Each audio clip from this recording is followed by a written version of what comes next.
everyone, welcome back to the channel. Thank you so much for watching. My name is Dr. Ritu Dharma.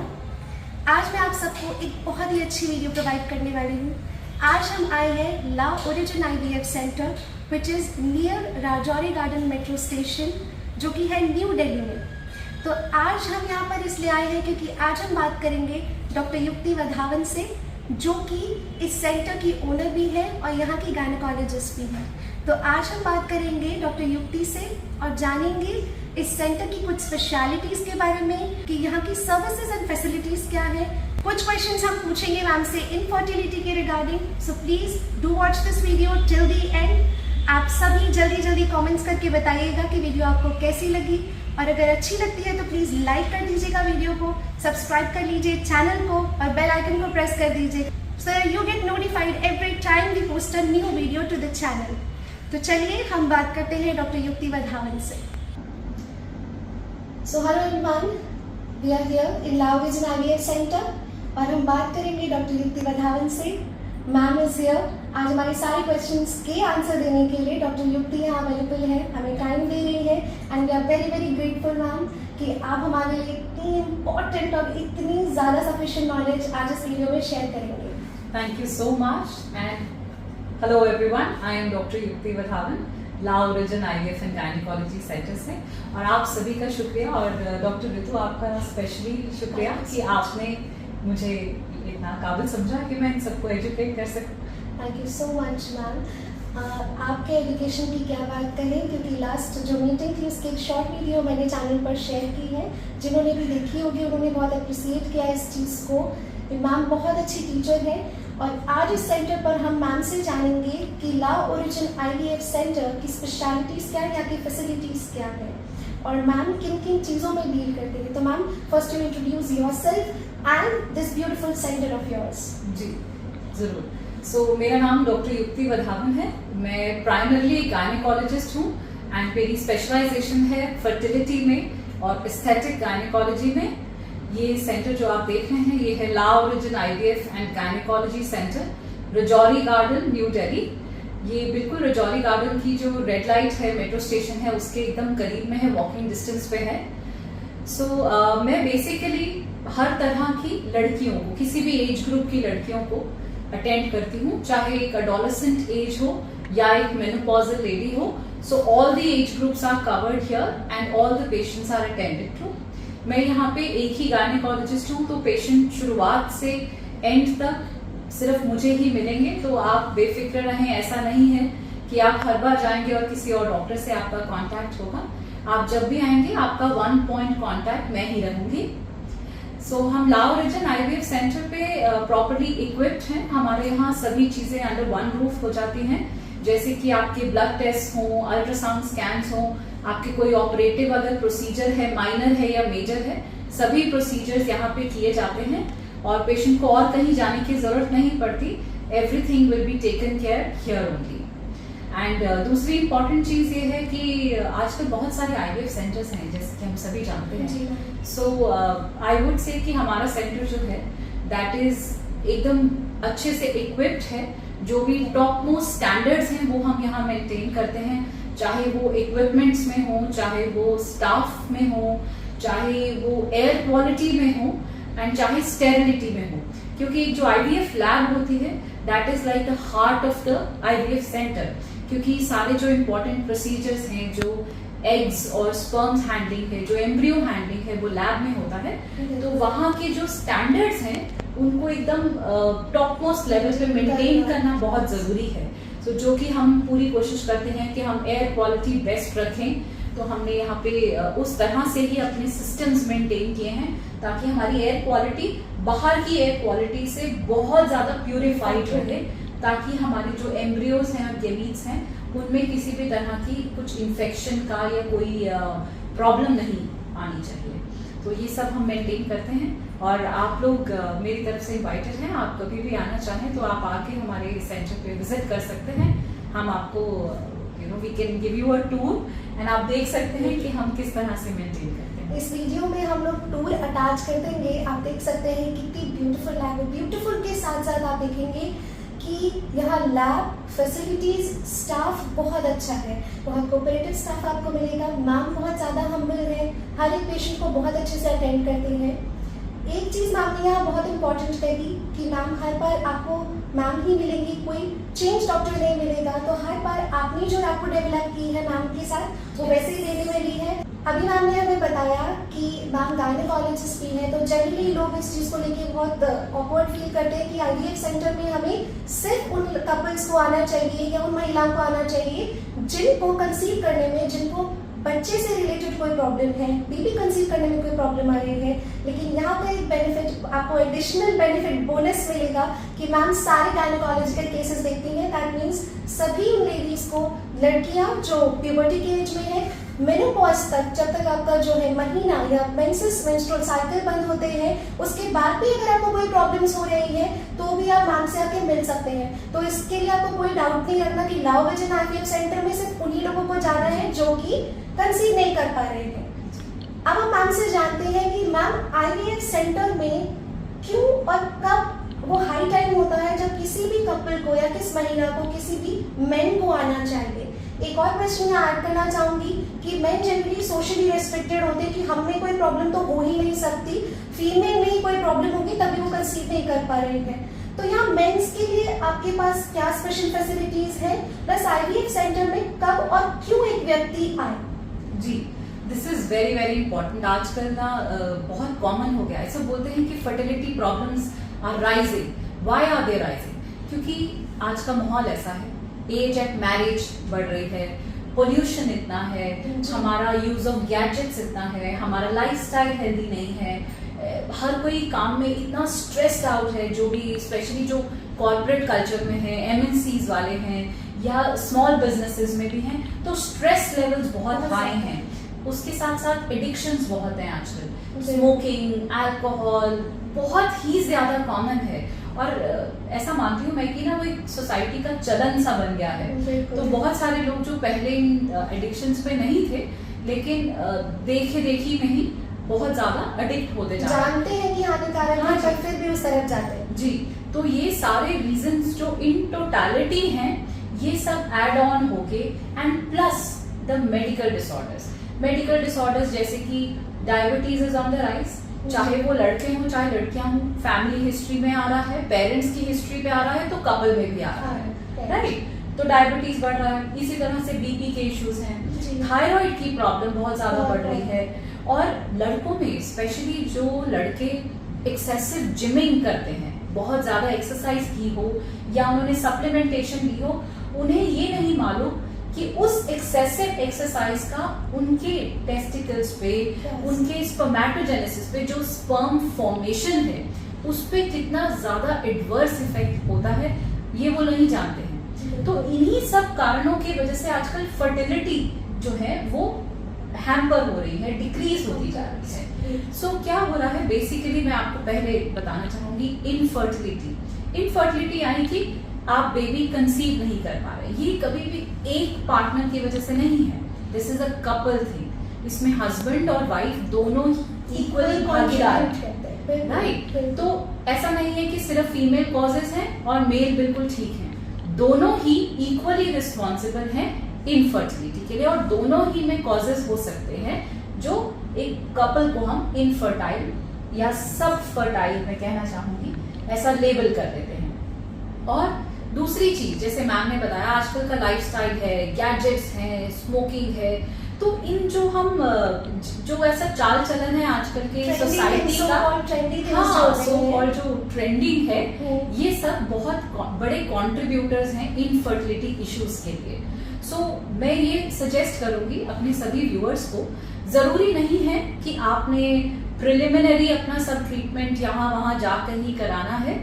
जब भी एक couple decide करें कि now they are ready, they want to plan a pregnancy, they should visit a fertility centre. इसके कारण है, देखिए, जब छोटी मोटी प्रॉब्लम्स चल रही होती है ना रूटीन लाइफ में, तब हम फिजिशियंस को, आपके पास भी आते होंगे ऐसे पेशेंट्स जो डेफिशिएंसीज हैं, डिजीजेस हैं, लाइफस्टाइल इश्यूज हैं, उन्हें क्योर करने के लिए। पर जब आप ये प्लान करें कि हाँ जी, अब हमें यहाँ से बेबी प्लानिंग शुरू करनी है, इसको हम बोलते हैं pre conceptional counselling. This is the point where they should start visiting people like us. Any fertility centre जो भी आप सही समझें वहां पे आप जरूर विजिट कीजिए। आजकल एक नया ART बिल आ गया, सभी लोग अवेयर हैं, इट्स जस्ट कम इन मे। ये अपग्रेडेड नॉलेज मैम हमारे साथ शेयर कर रही है, क्योंकि जो भी व्यूअर्स हमें देख रहे हैं, they can be student, they can be layman, या कुछ बिगिनर्स हो सकते हैं, बिगिनर प्रैक्टिशनर्स हो सकते हैं। तो ये अपग्रेडेड नॉलेज मैम शेयर कर रही है कि किस बॉर्डर लाइन तक आपको अपने पेशेंट को अपने पास रखना है, कब तक आप उन्हें मेडिसिन से ट्रीट कर सकते हैं और कब आपको उन्हें भेज देना है मैम के पास या किसी भी इनफर्टिलिटी स्पेशलिस्ट के पास, सो दैट आपका पेशेंट जो है वो क्योर की तरफ जाए, सिर्फ रिलीफ की तरफ नहीं। तो मैम ये बहुत इंपॉर्टेंट नॉलेज शेयर करें, प्लीज जरूर सुनिए ध्यान से। So there is a new ART bill. ART मतलब आर्टिफिशियल रिप्रोडक्टिव टेक्नोलॉजीज, जो कि हम ये सारे IVF, IUI, ओव्यूलेशन इंडक्शन सभी प्रोसीजर्स को ART प्रोसीजर्स बोलते हैं। कलेक्टिवली तो गवर्नमेंट ने एक नया बिल इशू किया है, पास हुआ है, जो अभी मई 2022 में ही पास हुआ है। इसके अकॉर्डिंगली कोई भी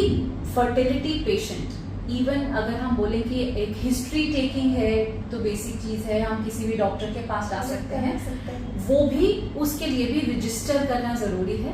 सो पहले जैसे होता था कि हम फिजिशियंस के पास, जनरल प्रैक्टिशनर्स के पास, गायनेकोलॉजिस्ट के पास हम इनफर्टिलिटी की प्रॉब्लम्स के लिए डिस्कशन के लिए चले जाते थे। तो अब पेशेंट्स के लिए मुमकिन नहीं हो पाएगा जब तक कि वो ART अथॉरिटीज के साथ रजिस्टर्ड नहीं है। सो उन्होंने एक्चुअली, गवर्नमेंट ने ये इजी कर दिया है सभी पेशेंट्स के लिए भी, कि जहां से आपको जो शुरुआत है, जो प्री कंसेप्शनल टाइम है, वहीं से आप एक फर्टिलिटी एक्सपर्ट से मिले, ताकि आपकी काउंसलिंग में, आपकी प्री मेडिकेशन में, आपकी इन्वेस्टिगेटिव पार्ट, वो सब कुछ प्रॉपर तरीके से हो। इसका बेनिफिट ये है, सबसे पहली चीज, हमें वेल ऑन टाइम मालूम है कि पेशेंट में क्या प्रॉब्लम है, हम उसे ही ट्रीट कर सकते हैं। दूसरी चीज, पेशेंट का टाइम वेस्ट नहीं होता है। पहले क्या होता था, पेशेंट एक जनरल प्रैक्टिशनर के पास जा रहे हैं, फिर वो एक गायनेकोलॉजिस्ट के पास जाते हैं, फिर वो एक बेसिक अपना ट्रीटमेंट करते हैं। जब कुछ नहीं हो पाता तब पेशेंट हार के एक फर्टिलिटी सेंटर आता था। ये ट्रेंड को हमें बदलना जरूरी है, क्योंकि वक्त जो है वो बहुत इंपॉर्टेंट रोल प्ले करता है इन IVF प्रोसीजर्स में। एज एज इट इज, हम देखें कि आजकल ना सभी लोग एजुकेशन पे तवज्जो देते हैं, बहुत इम्पोर्टेंस है। हाँ, तो पहली बात तो एज एट मैरिज डिलेड है। दूसरी चीज, जब मैरिज हो जाती है इमीडिएटली कंसीव नहीं करना चाहते हैं, they want to focus on their career, they want to have a good earning, एक लगता है कि स्टेबल इनकम हो रही है, फिर बच्चा प्लान करेंगे। तो डिले पे डिले है, तो इसकी वजह से क्या हो रहा है, चाइल्ड बर्थ जो है वो 30s में आ रहा है। बिल्कुल। सो एज इट इज हमें पता है कि जहां एक लड़की की एज 30+ होने लगती है, वहां उसका एग रिजर्व जो है वो कम होने लगता है, कॉम्प्रोमाइज होने लगता है, एक क्वांटिटी भी और एक क्वालिटी भी, जो कि हर 6 महीने में फर्दर डिक्लाइन होती है। तो the very important thing to note here is timing. हम क्या होता है, जब हम प्रिलिमिनरी यहाँ वहां ट्रीटमेंट्स करवाते हैं, तो हम पेशेंट का बहुत वैल्यूएबल टाइम जो है वो वेस्ट कर देते हैं। कोई भी जानबूझ के नहीं करता है, बट अनजाने में ही हो जाता है। सो मेरे सजेशन सभी व्यूअर्स से ये रहेगा और सभी प्रैक्टिशनर से भी यही रहेगा कि जो भी प्रिलिमिनरी डिजीजेस हों, इन्फेक्शंस हों, डेफिशिएंसीज हों, जो लाइफस्टाइल डिसऑर्डर्स हैं, आप प्लीज उन्हें जरूर ट्रीट कीजिए। और जहां एक पेशेंट रेडी है टू प्लान अ बेबी, वहां पे आप किसी भी फर्टिलिटी स्पेशलिस्ट के पास रेफर कीजिए, तो उससे पेशेंट का सही वक्त रहते फायदा हो जाएगा और उन्हें बहुत सारे एक्सटेंसिव ट्रीटमेंट में से नहीं गुजरना पड़ेगा, क्योंकि शुरुआत में ही छोटे मोटे हेल्प से ही उनका काम हो जाएगा। और आपका आपके पेशेंट के साथ बहुत अच्छा रैपो डेवलप हो जाने वाला है, क्योंकि आप उनका कीमती समय, कीमती मनी जो है वो बचाने वाले हैं, एज वेल एज सही समय पर सही सजेशन देने से आप बिल्कुल ऐसा फील ना करें कि वो क्या सोचेंगे कि आपसे वो हैंडल नहीं हो रहा है केस इसलिए आप रेफर कर रहे हैं, बिल्कुल भी नहीं। अगर आप एक काइंड एंड ऑनेस्ट प्रैक्टिशनर हैं तो आप ये समय रहते करेंगे, वो जजमेंट आपका उस समय का लिया हुआ निर्णय जो है आपका, वो उसके आगे का पूरा लाइफ स्टाइल या पूरा लाइफ एक कपल का वहाँ पर डिफाइन कर देता है। मैम ने इतनी अच्छे से ये चीज़ हमें इलैबोरेट करके बताई। सो जितने भी लोग हमें देख रहे हैं वो बिल्कुल इस चीज़ को ऐसे ना सोचें कि यहाँ मैम बोल रहे हैं कि इस तरह का कोई बिल पास हो गया है तो कोई भी अपनी प्रैक्टिस ना करें इनफर्टिलिटी से रिलेटेड। इसको अदरवाइज नहीं लेना है, आपको इसको इस तरह से समझना है कि आपको उस चीज़ को उस व्यक्ति का जो है टाइम बचा लेना है, सो दैट एक सही समय पे सही गाइडेंस मैम जैसे एक्सपर्ट वर्ड बताता है हमें, एक्सपर्ट जब हमें देंगे तो उसका भला ही होगा, उस कपल के लिए बहुत अच्छा रहेगा।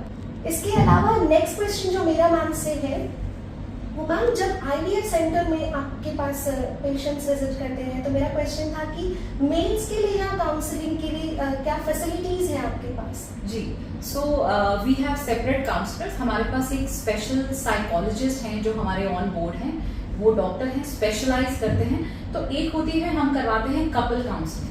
तो बहुत सारी ऐसी कपल की इंटीमेट बातें या मान लीजिए फैमिली के ऐसे मैटर्स होते हैं जो उन्हें सबकॉन्शियस लेवल पे स्ट्रेस आउट कर रहे होते हैं। तो एक साइकोलॉजिस्ट की काउंसलिंग का बहुत महत्व है यहाँ पर, क्योंकि वो बहुत सारी चीजें डायग्नोज कर सकते हैं। आप मानेंगे नहीं, बहुत ही कॉमन प्रॉब्लम है सेक्सुअल डिसफंक्शन। हमारी कंट्री में लोग इसके बारे में बात नहीं करते हैं, चाहे वो मेल्स हों चाहे फीमेल्स हों। लेकिन आप मानिए 40% of infertility cases are due to sexual dysfunctions. तो इसीलिए हमारे यहाँ पे एक स्पेशल डॉक्टर हैं जो साइकोलॉजिस्ट हैं, जिनसे हम एक कपल काउंसलिंग कराते हैं। And we have a male counsellor as well. तो हमारे जो भी मेल पार्टनर्स हैं, पेशेंट्स के हस्बैंड्स हैं, उनके लिए हमारे मेल काउंसलर हैं, ताकि वो बहुत कंफर्टेबल रहें, उन्हें कोई हेजिटेशन नहीं, कोई शाइनेस नहीं रही। उनके मन में जो भी, चाहे वो बात आपको लगे कि इररेलेवेंट है, सिली क्वेश्चन है कि पता नहीं मैं पूछूं, हमारा काम यहाँ पे आपको ट्रीट करना है, आपको कंफर्ट देना है, आपको जज करना नहीं है। सो आप बिल्कुल बेफिक्र रहें, निश्चिंत होकर आप आ सकते हैं। आप चाहें कि जी मैं सिर्फ एक मेल काउंसलर से बात करना चाहता हूँ और मैं मैम से नहीं डिस्कस करना चाहता, वेरी मच पॉसिबल। हम पूरा सपोर्ट करते हैं, क्योंकि हम ये समझते हैं कि everything is arising from your mind, from your psychology. तो हमें ट्रीटमेंट वहां से शुरू करना है। हमारा जो पूरा का पूरा इम्पोर्टेंस होता है वो होता है कि हम पेशेंट को डी स्ट्रेस कर पाए। पेशेंट जब यहाँ से जाए वो रिलैक्स फील करे, उसे लगे कि मेरे सारे आंसर्स हो गए हैं, मेरे सारे क्वेश्चंस आर आंसर्ड, मेरे मन में कोई क्वेरी नहीं है, कोई डाउट नहीं है। और एट द सेम टाइम वो ये उसको एक कॉन्फिडेंस आना चाहिए कि मेरा जो भी ट्रीटमेंट है वो सही होने वाला है। जब आप इस तरह के डॉक्टर से मिलते हैं तो आप अपने आप को जरूर सरेंडर कर देंगे, क्योंकि मैम इतनी ट्रांसपेरेंसी से हर चीज़ हमें बता रही है। आप सब कुछ इन पर छोड़ देने वाले हैं, और वो आप तब कर पाएंगे जब आपको सामने से इस तरह का रिस्पांस मिलेगा, जो कि आपको मिलेगा ना ओरिजिनल IVF सेंटर पे। एक और चीज, सॉरी मैं बताना चाहूंगी आपको कि हमारे यहाँ पे एक चलन है कि हम अपने पास पेशेंट के कोई भी कागज नहीं रखते, चाहे वो रिपोर्ट्स हो, चाहे आपके प्रीवियस पेपर्स हैं, चाहे जो मैं आपको अपने प्रिस्क्रिप्शन पे लिखकर दे रही हूँ, वो सारा का सारा paper in written type patient को हैंड ओवर कर दिया जाता है। यहाँ पे कुछ भी हिडन नहीं है। अगर आपका एक मान लीजिए सिर्फ सिंपल ओव्यूलेशन इंडक्शन का प्रोसीजर चल रहा है, या IUI है या IVF है, तो जो भी आपकी विद पिक्चर्स, जो भी रिपोर्ट्स हैं, प्री वॉश, पोस्ट वॉश, या सीमन रिपोर्ट जो आई, या हमने क्या इंजेक्शन दिए, किस नाम के दिए, किस डोजेज में दिए, हर एक चीज पेशेंट को हैंड ओवर कर दी जाती है। यहाँ पे हम अपने पास एक रिकॉर्ड फाइल जरूर मेंटेन करते हैं, पर ओरिजिनल सभी पेपर्स आप ही के पास रहेंगे, ताकि आपको कभी भी कोई डाउट नहीं रहे कि न जाने हमारे साथ क्या हुआ है, क्या किया है। नहीं, हम फुल नॉलेज खुद ले सकते हैं, ट्रांसपेरेंसी के साथ काम हो रहा है। सेकंड ओपिनियन के लिए कई बार लोग सोचते हैं, वैसे आपको जरूरत नहीं पड़ेगी जब आप यहाँ आएंगे तो, लेकिन अगर सेकंड ओपिनियन के बारे में कोई सोच रहा है तो आपके पास सारे ओरिजिनल डॉक्यूमेंट्स आपके होंगे, प्रिस्क्रिप्शंस होंगे, आप किसी और को भी वो सब दिखा सकते हैं। कहीं और आप शिफ्ट कर रहे हैं, आप स्टेट छोड़ के कहीं और जा रहे हैं, तो आपका प्रोसेस वहीं से कंटिन्यू हो जाएगा जहां पहले रह गया था। तो कहीं पर भी कोई ऑब्स्टिकल नहीं आने वाला है अगर आप यहाँ पर विजिट करते हैं। और हमारे पास ऐसे बहुत सारे पेशेंट्स हैं जो दिल्ली से बाहर से भी आते हैं, मतलब हमारे पास ऑल ओवर इंडिया से सभी स्टेट से पेशेंट्स आते हैं। जैसे वो वीडियोस देखते हैं या रिव्यूज, या जो हमारे पेशेंट्स यहाँ से अपने होम टाउन चले गए हैं तो फिर वो रेफर करते हैं। तो पेशेंट्स पूरे इंडिया से कभी भी कहीं से भी आते हैं, तो हम अपनी तरफ से पूरा सपोर्ट करते हैं उन्हें हेल्प करने के लिए कि कहीं उन्हें रहना हो या कोई भी चीज की उनको जानकारी चाहिए हो कि ये कहाँ रह पाएंगे, कैसे हो पाएगा। और उन पेशेंट्स में हम ये भी कोशिश करते हैं कि जो प्री मेडिकेशन वगैरह है वो हम ऑनलाइन कंसल्ट या एक पहले उनको लिख कर दे दें कि ये आपका टाइम स्केड्यूल है, आप इस टाइम में विजिट कीजिए, तब तक आपकी ये दवा चल चुकी होगी, और ताकि जब आप यहाँ आए तो directly without wasting more time of the couple हम डायरेक्टली उनका ट्रीटमेंट प्रोसेस शुरू कर पाए। और जैसे ही उनका IUI हो या मान लीजिए IVF का प्रोसीजर है, एम्ब्रियो ट्रांसफर हो गया, तो उसके बाद में तुरंत वो लोग वापस अपने होम टाउन, होम सिटी जा सकते हैं। Thank you so much ma'am, आपने इतना प्रीशियस टाइम हम सभी को दिया, इतनी ज़्यादा ग्रेट डिटेल में हमारे साथ नॉलेज शेयर की, इसके लिए बहुत बहुत धन्यवाद आपका। कमेंट्स में ज़रूर बताइएगा कि आपको वीडियो कैसी लगी। अगर आपकी कोई क्वेश्चंस हैं तो आप कमेंट बॉक्स में लीव कर सकते हैं। अगर आप चाहते हैं कि मैम के साथ और वीडियोस शूट करें तो कौन कौन से ऐसे सब्जेक्ट्स हैं, ऐसे टॉपिक्स हैं जिन पर आप चाहेंगे कि हम वीडियो शूट करें और मैम से बात करें और आप तक वो सारी इन्फॉर्मेशन लेकर आए। अगर आपको वीडियो अच्छी लगी तो please do hit the like button and subscribe to the channel if you haven't subscribed it till yet. Press the bell icon for further notifications. Thank you so much for watching. Thank you so much for watching.